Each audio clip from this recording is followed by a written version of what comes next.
Bienvenue à Zahle, la capitale illuminée de la Bekaa. Depuis 2014, grâce au service de la compagnie électricité de Zahle, les Zahliotes, ainsi que 17 villages aux alentours, peuvent profiter de l'électricité 24 heures sur 24 et 7 jours sur 7. Un rêve pour beaucoup de Libanais qui vivent dans le noir depuis plusieurs années. Mais le contrat d'exploitation prend fin légalement le 31 décembre 2022, alors que le Parlement est incapable de voter une prorogation. Les Zahliotes avaient déjà refusé en 2018 que leur compagnie soit reprise par Électricité du Liban.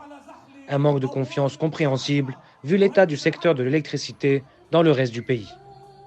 Un contrat économique et social s'est formé entre la compagnie et les habitants de Zahle depuis 2014, selon le député de la région Georges Hess.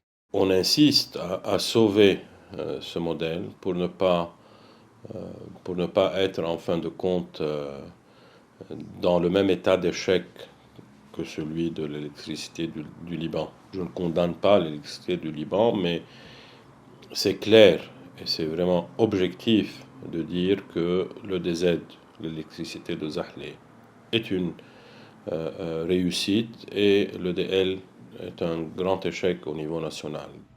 Un projet de loi a été présenté par les députés FL de Zahle en octobre dernier pour renouveler à long terme le contrat d'exploitation. Il y a eu de la part du ministère de la Justice un avis disant que l'EDZ pourra jouir de la prolongation des délais à cause de l'état d'urgence par le Covid, continuer de livrer ce service sous le grand principe général de la continuité du service public. Il faut gagner ces 3 mois en espérant qu'il y aurait des élections présidentielles dans les semaines à venir, un Parlement qui puisse se réunir pour faire passer les lois les plus urgentes, dont notamment celle de l'EDZ. Moins de 3 mois donc pour tenter de sauver Électricité de Zahle. Pour son PDG, la décision est prise. Sans loi, EDZ s'éteint. La question est, si dans 2 mois et 2 semaines, 2 mois et 2 semaines, c'est rien du tout, la concession est terminée. Et le problème, c'est que pendant ces 2 mois, tu ne peux rien faire. Tu es gelé, tu ne peux pas améliorer. Si, d'ici la fin, le 8 mars 2023, il n'y a pas de loi et que rien ne sort, et que nous sommes dans la situation d'aujourd'hui, ou à peu près la situation, ils vont me demander un nom,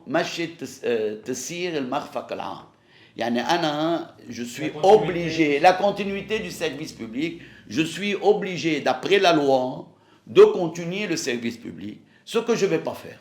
Ici au Liban, ils disent oui, tu continues le service, la continuité du service public.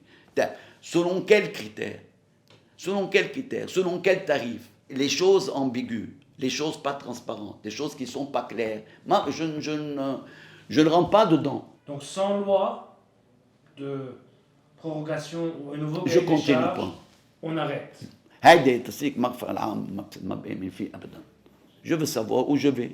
On peut rester 10 ans comme ça, on peut rester 1 an comme ça. Moi, je ne veux pas savoir où je vais.